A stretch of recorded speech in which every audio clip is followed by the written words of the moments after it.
Ассалаумағалейкум қазақ елі. Ұлт азаттық көтеріліс. Сіздермен бірге рахым біліп жүрейік. Каналға тіркеліп, лайк басып, қоңыраушаны басып кетеміз. 1916 жылғы июнь жарлығынан кейін жер-жерде басталған толқулар Қазақстанның көп өңірлерін қамтығаны мәлім. Тарихи деректер ең ірі көтерілістер Торғай, Жетісу, Ырғыз, Қарабұтақ аумақтарында орын алғандығын мәлімдейді. Бірақ осы тұста қазақтың азаттығына азаматтық борышын атқа қонып, таққа қонып та тегізген кей тұлғалар тарихтың тасасында қалыс қоятын кездері бар. Қазіргі Ақтөбе облысының Қарабұтақ жері Бақсайыс болысына қараған мекен болғандығы, сол болыс ақсақалдары кеңес құрып, сараптай келе жергілікті батыр жігіт Төртқаранның құламанының Ақбота аталығынан Жұмағазы Жүргенұлының хан болып сайлануы. 1916 жылы 19 пен 31 жастың арасында жігіттерді майданның қара жұмысына алу туралы патшаның июнь жарлығына қарсы болса да өледі екеміз, ona да барса келместің жолына барып өлгенше елімізде өлеміз деп, болыс басы бір-бір хан көтеріп, әрқайсысы 1000-нан 2000-нан жігіт жинап, жаздың ортасынан 1916 жылдың аяғына дейін аттан түспеген. Осындай аласыпыран кезеңде Бақсайыс болысының ақсақалдары ойласа келе, басшысыз бет-бетімен жүрген жігіттерді біріктіру мақсатында Қызылжар деген жерде бас қосып, Жұмағазы Жүргенұлын Ақкезге көтеріп хан сайлайды. Жұмағазы Жүргенұлы Бақсайыс болысының 3-ші ауылының азаматы, батыр әрі ер жігіт болыпты. Хан болып сайланған соң Жұмағазы Үймолада хан ордасын құрып, бұнан 150 жыл бұрын жоңғарлармен соғыста талай жекпе-жекке шығып, ерлік көрсеткен мыңбасы болып, қол бастаған Тәлтекем Қарабатырдың сақтаулы тұрған Сары Ала туын ұрпағы Шатырқұлдың үйінен алдырып ордаға тігеді. Ту тігілген соң Жұмағазы хан патшаға қарсы көтерілген 19 пен 31 жастың арасындағы жігіттер Үймолаға хан ордасындағы ордаға жиналсын деген жарлық береді. Халықтың рухы қандай мықты, ел басына күн туғанда ол рух жарқ етіп қалай оянған. Асылы рух халықпен бірге жасайды. Хан демекші, көтеріліс қолбасшыларының халық ескі рәсіммен хан көтергенде айтқанын екі етпеген. Бұл сірә халықтың тарих қалыптастырған санасының көрінісі болар. Санасында ата-баба өнегесі бір ұрпақ қысылшаң сәтте сол тарихи тәжірибеге иек артқан. Белғопа, Талдық болыстарынан да жігіттер қосылып, аз ғана уақытта 5-6 мың жігіт жиналады. Ханның жарлығымен 100 басы, 1000 басы сайланады. 1000 басы болып Жанқуат Қуандық, Байсақалұлы Тілеген, Сейсекенұлы Бүркітәлі, Неталин Жүгініс тағайындалады. 1000-ға жуық қосты кіреді. Жан-жаққа қарауыл қойылып, азық-түлік отын дайындайтын бастықтар белгіленеді. Бақсайыс еліне қарасты ұсталардың бәрі Үймолаға жиналып, дүкендерін құрып, найза, қылыш, айбалта соғып, білте мылтықтарын жөндейді.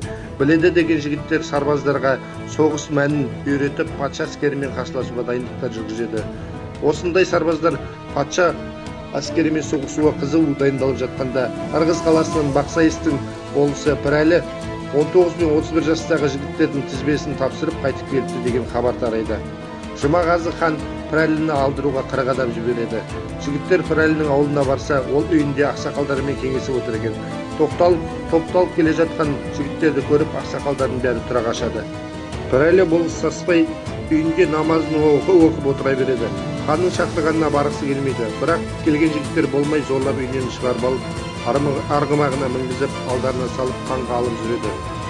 Пірәлі болысқа тісін қайрап жүрген жігіттер хан ордасына барса жазаланбай қалуы мүмкін деген күдікпен Пірәлі болысты найзалап өлтіреді. Пірәлі болысты өлтіргені туралы патша жан-жаққа хабар жібереді. Сол кезде әскер шығаруға сірә Ырғыздағы үкіметтің мүмкіндігі болмаса керек. Бірнеше күннің кейін Орскіде 80 адамдық орыс қазақ отрядын басқарып, офицер Мисяцев деген келеді. Жазалаушы отрядқа қарсы көтерілісшілерден 500 жігіт шығып, Ащы өзенінің бойында кездесіп атысады. Көтерілісшілерден 1 адам өліп, екі жақтан да көп адам жараланады. Мисяцев отряды кейін шегінеді. Мұның шегінгенін көріп, көтерілісшілер көңілденіп, марқайып қалады. Енді қандай әскер келсе де қорықпаймыз деп құлшынады. Сөйтіп құлшынып жүргенде Шалқардан бұғынға дейін Кенжеқара, Тәуіп, Қызылжар, Аманкөл деген болыстардың көтерілістерін басып, от қарауы аз, дайындығы кем қазақтардың талай қолдан быт-шытын шығарған генерал Леврентов әскері Ақтөбедегі полковник Хлопов бастаған 800 солдат орыс шегінен баяғы месячев отряды қайта келе жатыр деген хабар жетеді. Сөйтіп үш жақтан қаптап келе жатқан әскерлер көтерілісшілерге үлкен қауіп туғызады. Көтерілісшілер не болса да соғысуға бел байлап қарақұдықтай бас қосады. Қарашаның аяғында подполковник Клопов 800-дей солдатпен көтерілісшілерге таянып келіп, зеңбірек пулеметтерін оқ жаудырады. Көтерілісшілердің патша әскерлеріне мылтығының оғы жетпей, найзамен, қылышпен соғысуға мүмкіндік болмай қапыда қалады. Басқа амал болмаған соң көтерілісшілер көп жылқы салып, жылқының соңынан 100-ден 200-ден еріп отырады. Дұшпанымен араласпай кетпек болып, бірақ біраз қайрат қылады. Нақ дұшпанына жақындағанда батырлап атылып тұрған мылтыққа пулеметке қарсы тұра алмай жылқы үркіп кейін қашады. Үріккен жылқылар жігіттерді басып кетеді, оққа ұшып жатқандар да болады. Енді ертең жабыла қаптай тиеміз деп бәтеуласқан тарасқан жігіттердің арасынан сол күні түнде қазақ газетінің сөзі жайылып, онда Ырғыз уезінен басқа елдердің бәрі де соғысты доғарып жігіттерін бере бастады. Жалғыз Ырғыз уезінің елі патшаға қарсы тұрып, бұлардың не болған деген сөздер айтылыпты. Алғашқы кезде күллі қазақ болып көтерілді деп естіп жүргенде енді жалғыз Ырғыз уезі ғана деген сөздерді жігіттерді қажытып тастады. Ертеңіне 1 желтоқсан күні ел алаңда қазақ газетінің сөзінен кейін қатары есеріңкіреп қалған көтерілісшілер жаппай шабуылға шығып, батыл қимылдап көп қайрат қылады. Сол тұстағы соғыс туралы Қазан округіндегі әскердің бастығы Садыцкий патшаның әскери министріне былай жеткізеді. Қарсы аттанған қазақтар әрі көп, әрі батыл. Зеңбірек пулеметтерден жауып тұрған оққа қарсы 100 қадам жерге дейін жақындап келеді. Кейбір қазақтардың батырлатып, атып жатқан мылтыққа қарсы шауып, солдаттармен араласып кетіп, найза, айбалта, сойылмен соғысады дейді еткен көзсіз ерлік.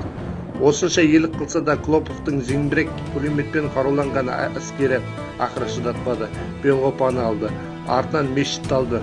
1909 жылы салынған биік мұнаралы мешіттің таза жезден жасалған айшығын казактар сол 1916 жылы атып түсірген екен.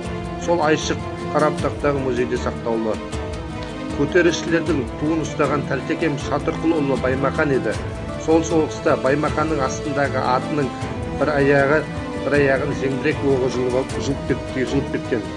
Аттан құлайды. Бірақ қолындағы туын құлатпайды. Жарылып жатқан жан-жақтағы снарядтарға қарамай жауға қарсы жүгіре береді.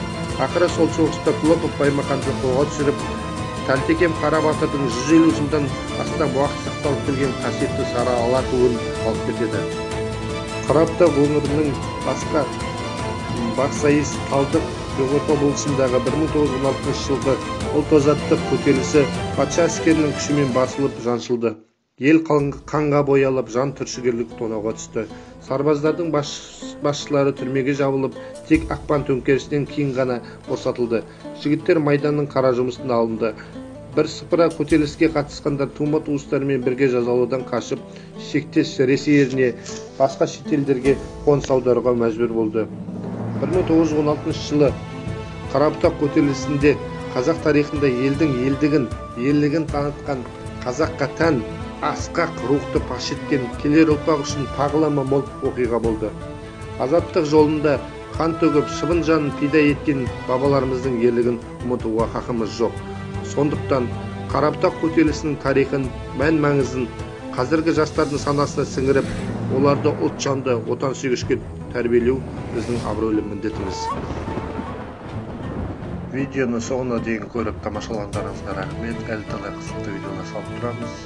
Каналға жазылып кетіңіздер.